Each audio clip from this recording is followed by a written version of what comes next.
Welcome to Commissioner's Corner, our last show of 2019 in December. I'm your host, Scott Vargo, and I'm joined by County Commissioner Elizabeth Lawrence and County Commissioner Thomas Davidson.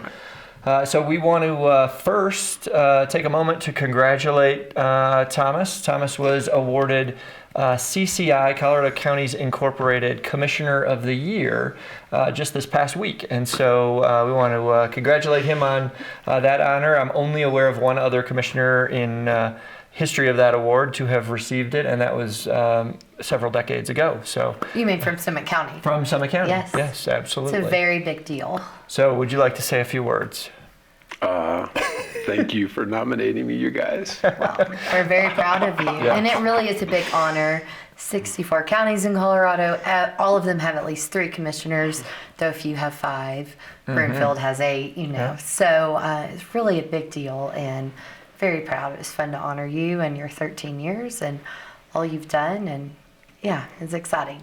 Yep. Thanks. Absolutely. Well deserved. Well deserved. Congratulations. So maybe we should explain where our other commissioners at. Sure. Feel free. Oh. On her way to Ethiopia. Ethiopia. To float the Nile? Is Right. that correct? I don't think she's floating. Okay. Her Somewhere. husband is floating. Well, Karn is Yeah. far away. Yeah, Where she'll you be- need a malaria shot. Yes, exactly. And there were lots of concern about altitude. However, she was pretty comfortable because Yeah, she'll be that fine. was going to be a non-issue for her, but for many others. Anyway, Yes. it's a legitimate excuse to not be here It is. taping the show, Absolutely. right? So Absolutely. you're stuck with us. Right, just Yeah. us. All right. So one of the reasons that that Thomas was nominated and I believe awarded Commissioner of the Year was for a lot of the different work that he has done around different subjects locally, around ballot questions and funding measures, et cetera, that we have been successful with here locally, as well as some of his work at the state level. But we had a couple of local measures this past year, and both were successful. One was a nicotine tobacco tax, and one was a renewal of our 2010 fund. And so you want to talk a little bit about one or both of those? Sure. So something that happened this last year in the legislature was a new law, and I did spend quite a bit of time down at the Capitol on this one, allowing local jurisdictions to ask voters if they want to tax tobacco and nicotine products locally. And that law was what allowed us to go out this summer and start working with all of the local towns, as well as ourselves. We developed an intergovernmental agreement that all of the towns ended up signing on to, even Montezuma, right? And so we then went to the voters and asked the voters, shall we create a new tax on tobacco and nicotine products? The reason that we wanted to do that was, number one, we know it's one of the best ways to get people to use these products less. There's lots and lots of studies out there, case studies out there that show that when you make the product expensive, people use it less. And so this wasn't really about, trying to generate revenue. It was about trying to get people to use the product less. I think the next thing that's really important to understand is we had some data from the survey that our students here in school take that indicated that we have a lot of students that are overdoing it with regards to vaping and vaping nicotine products. And so I would say that we wouldn't be here celebrating the passage of this without those high school students from the YES Club, right? The Youth Empowerment Society of Summit. Yeah. That, yes. So, man, oh man, did they spend a lot of time in a lot of town council and county commission meetings this really last year. Three right? senior gals, and they just did an outstanding job. Right? So, in any case, it passed by 73%, right? So that's pretty overwhelming. Here's the interesting thing. We really don't know how much this will generate. It's interesting how Big Tobacco had their sales data guarded from local jurisdictions. And so we had to estimate what kind of revenues this might generate. So I think that all of the towns in the county are going to be interested in seeing what this looks like. The first thing that we've all agreed to fund with this revenue is prevention and cessation programs. We can do a better job of communicating to youth what healthy choices are and what abuse of a substance is versus occasional use. Same thing for adults. So I think the first thing that you'll see our public health department working on, I think they're working on it now already since the question passed, is what do these programs look like? But there was a common commitment amongst all of the towns in the county to fund that first. And then after that, I think that you'll see all of the jurisdictions look towards health issues writ large, right? With regards to any additional funding. The other thing that we did was raise the legal age of purchase from 18 to 21, and then implemented licensing. So if you're an establishment that wants to sell tobacco or nicotine products, you're going to need to get a license. And so all of that is new. All of that is new because of the new law this last year down at the legislature that got passed. So,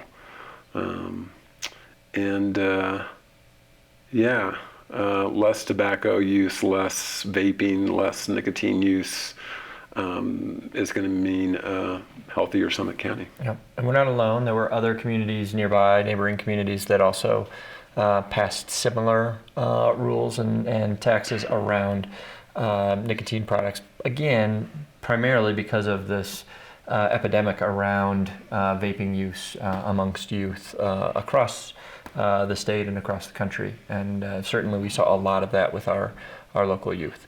So it certainly resonated, I think, across our county and others.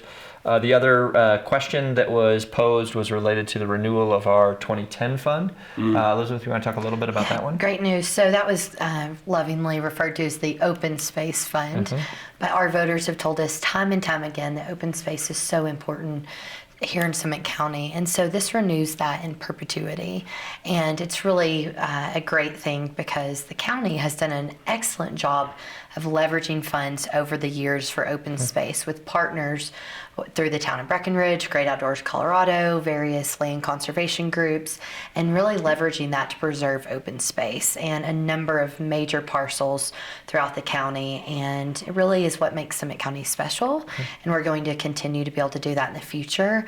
There's also a lot of upkeep with open space. And as we're starting to learn, open space is a really great way to protect our environment and sequester carbon through the trees and wetlands, etc. And so keeping that open space pristine and usable and accessible, it's really important. And in the future, we're going to have a focus on that. Yeah. Great. Thomas, anything you want to add to that one? That question funded some other things. Open space True. was the primary one, right? But the other thing that was really important about this is that it allows us to plan ahead, right? So the county has gotten a lot more sophisticated in terms of multi-year budget planning, and it was important to know that would be renewed. The fund doesn't really expire, the current funding doesn't expire for another year or two, but it was important for us to know ahead of time, right? Yeah. So that we could do that financial planning. Well, and it really works hand in hand because there is a chipping or a wildfire component of it through the chipping program. And One A Strong Future last year also had a wildfire component. Those really fund two different things. And so as we move forward in our wildfire master planning, it's really important to know that we have that funding so we can pay for chipping. We can continue to do the wildfire grants that have been so popular over the last few years. And it really, again, it just really helps leverage those funds further and allow us to plan these projects. Yeah. Absolutely. Yeah. All right, let's jump into our next subject, and that's trash and recycling. So we know that there have been some concerns within the county around trash collection, recycling collection, and pickup. We are not oblivious to Bit that. of an understatement to Yeah. say some concerns. Yeah, we are not oblivious to that. We are well aware of the issues. We have Yeah. continued to talk with a particular hauler about some of their deficiencies and some of the challenges that they've been facing around staffing. And we are working now, both internally and externally, to try to address those issues with that hauler, and that could take a number of different directions in terms of how we respond to those issues. But I just want, I guess, everybody watching to understand that it is not for lack of understanding that there is an issue, but there are restrictions on just exactly what we can do or what we should do in terms of what the market would allow within Summit County. So I'll let you guys comment on that a bit more. Yeah, I would just say, I mean, we recognize there is a problem. It's a serious issue. Both myself and Karn have had personal impacts of it, and we hear from our neighbors and colleagues, and now we're starting to hear from businesses, and we know that this is serious. Our hands are a little bit tied as a county of what we can and cannot do. We continue to try to cultivate the relationship with the haulers and how we can work with them, but also do what's best for our county and the scrap and various other, there's a lot of factors that go into this. I think the most important thing that I would add is we all know that the current situation is unacceptable, and we're communicating that to the particular hauler, and we're also working on some of the next things that we can do so that we have regulatory authority to be able to do more. And then I think the other thing that is at least a bit of a bright spot is the fact that we're moving ahead with construction of a collection site down in Silverthorne. There at the base of the dam, near one of the first parts of the factory stores, right, just beyond that factory store. So what the asphalt millings have been laid, and we're hopeful that here within the next 30 days or so, let's say, that we get that thing open. And we know that the town of Silverthorne and those areas around it have been, asking for a site to take their recyclables ever since Waste Management closed their site a couple of years back. And so with the passage of Strong Future and lots of conversations with Denver Water, since it's their land, we had to get the lease amended to allow this to happen. Both, just so you know, both Elizabeth and I are battling colds, and Scott will be soon. Yeah, I'm ready for tomorrow when I wake up. Sorry. So, But we're working on it. Yeah, and it's also important to note that with regards to all of the hauler issue, we are working or trying to work very cooperatively with all of the towns on this issue, because it's not unincorporated county only that's being affected. This spans the entirety of Summit County, and so we're working very closely with them on what alternatives we might have going forward.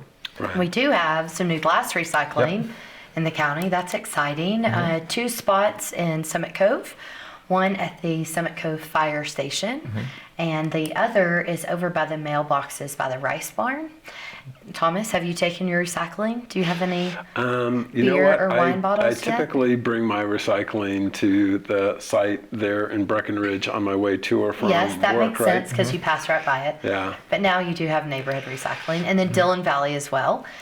So we have a couple of sites there, and we will be sure to get some information out with some photos and let people know exactly where those are here in the meantime. But it's really a great way, especially as holidays are coming up and we expect people to have lots of glass this time of year. And glass is heavy and it's not so easy to haul all over the place. And so if you can take it locally, we really think that was a great asset for those neighbors in unincorporated parts of Summit County. Yeah, absolutely. big addition to the community, certainly, or each Yeah. of those individual I think areas. Silverthorne added some as well.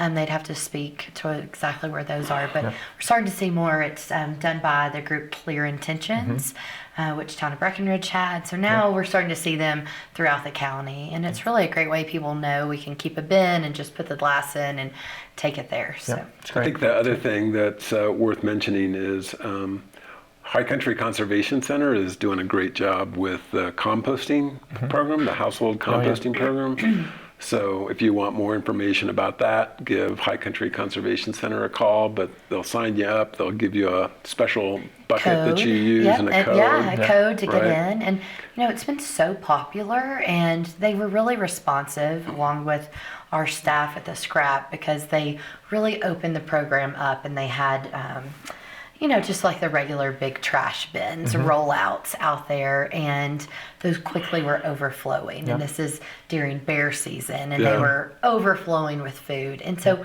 really responsively, quickly, we got a mini metal container out there, which is really a great thing. And people are continuing to use it. And we know that food, I want to say, is over 20% of our waste. And it I generates believe. methane. It does. And so the composting, it's really an easy thing to do.